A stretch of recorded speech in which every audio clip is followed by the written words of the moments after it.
Partnership Forum. This opportunity is quite timely and unique as we meet during an unprecedented and traumatic era in the world's history, an era characterized by a series of crises. We also meet at a juncture where geopolitical power and alliances are shifting. Bilateralism is giving way to multilateralism, and international relations are defined in economic and political terms. Countries are becoming more comfortable exploring new relationships, whether it is North-South or South-South, and transnational issues such as international terrorism and climate change have become major challenges. At the same time, we are also pursuing new approaches to governance with greater commitment towards the inculcation of democratic principles and practices.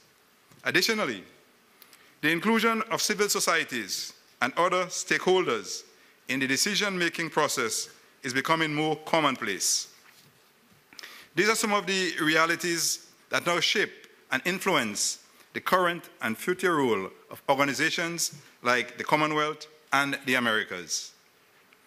With the Commonwealth of Nations accounting for 30% of the world's population and 25% of its international trade, the Commonwealth Business Council has an important role to foster cooperation and partnership between business and government, between developed and emerging markets, and between large and small businesses.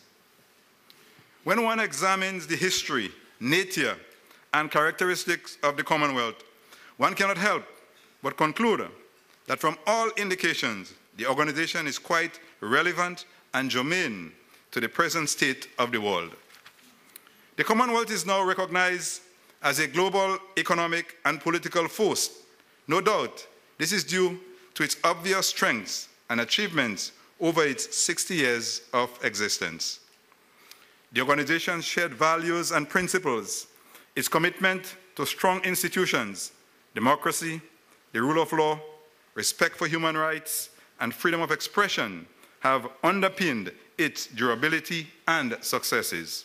So too is its common language, similar institutions, legal systems, business practices, and strong investment climate. The urgency of the times as the world grapples with the impact of the global economic crisis seem to have fashioned a more genuine, cooperative, and purposeful dispensation towards international partnership and alliances. The conclusions of the recent Summit of the Americas, held at the same location, are quite instructive. There was a positive commitment to cooperation, solidarity, and active engagement despite the many differences. The shared values of a commitment to building strong institutions, democracy, human rights, freedom of expression, good governance, and inclusiveness are congruent with the goals and practices of the Commonwealth. This congruency, in my view, is the foundation for the building of greater collaboration and cooperation between the Commonwealth and the Americas. The time is opportune. The prevailing cooperative disposition that now permeates the world favors some meaningful engagement. It is my view that the Americas is strategically placed to play a central role in bringing the gap between the two organizations, enhancing cooperation, and in forging and developing meaningful mutual relationships. Given the strength and reach, the Commonwealth and the Americas' global roles, if congruent, can be significant. These roles, if performed fortuitously, can influence and change the course of history in our pursuit of a more equitable and sustainable future. It is in this context that this business forum assumes great significance. Ladies and gentlemen, 12 years ago, at a similar forum, the Commonwealth Business Forum was born with the aim of utilizing its generic network more effectively for the promotion of global trade and investment for shared prosperity. In retrospect, the decision was visionary as we face today's challenges. This forum can further consolidate in a tangible and meaningful way private and public sector partnerships to enhance the sustainable development of our countries and our people. Further, we see regional cooperation and partnering as a viable option that can help strengthen small states. It can also serve to give voice to the voiceless, address regional and international issues, build synergies, and create value. The Americas is strategically located at the crossroads of the hemisphere. Additionally, our region is a major shipping lane, facilitating considerable international trade, and we are a large trading partner with the United States of America. Importantly, considerable opportunities for private sector investment exist in a number of sectors. These include financial services, energy, healthcare, education, agribusiness, marine, ICT, entertainment, tourism, and technology. With our conducive political and investment climate, doing business in our region is feasible and strategic. So I urge all of you to maximize the opportunity. However, one may ask, what can we do with this opportunity? Ladies and gentlemen, although most countries in the Americas are considered to be middle-income countries, indicators show that the global financial crisis is plunging our countries into widespread poverty, reversing the economic and social gains made over the past 2 decades. An adequate response to the global financial crisis requires increases in financial resources accompanied by the restructuring of our international financial institutions, improved regulation, and better governance.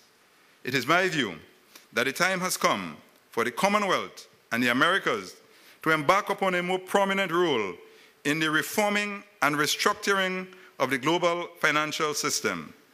We believe there is a need for a new financial architecture with a stronger regulatory framework in order to protect our global societies and secure a better future.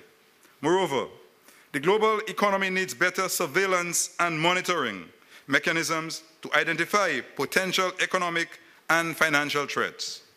This new approach must address the fundamental imbalances and failures in the global economy, as well as food, employment, health, shelter, development, social and environmental deficits which preceded this crisis.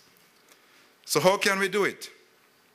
Given the real and imminent dangers facing the world, the Commonwealth and the Americas must play a leading role in helping small, open, and highly indebted countries such as Grenada to cope with the present and unfolding crisis. In this regard, I reiterate our call for action in 2 areas. Firstly, action that will address the current high debt situation of our countries. Secondly, action that will address the need for increase in financial inflows and financing, particularly for climate change mitigation, adaptation, and capacity building. This business forum can make a significant impact, particularly potential economic and financial threats.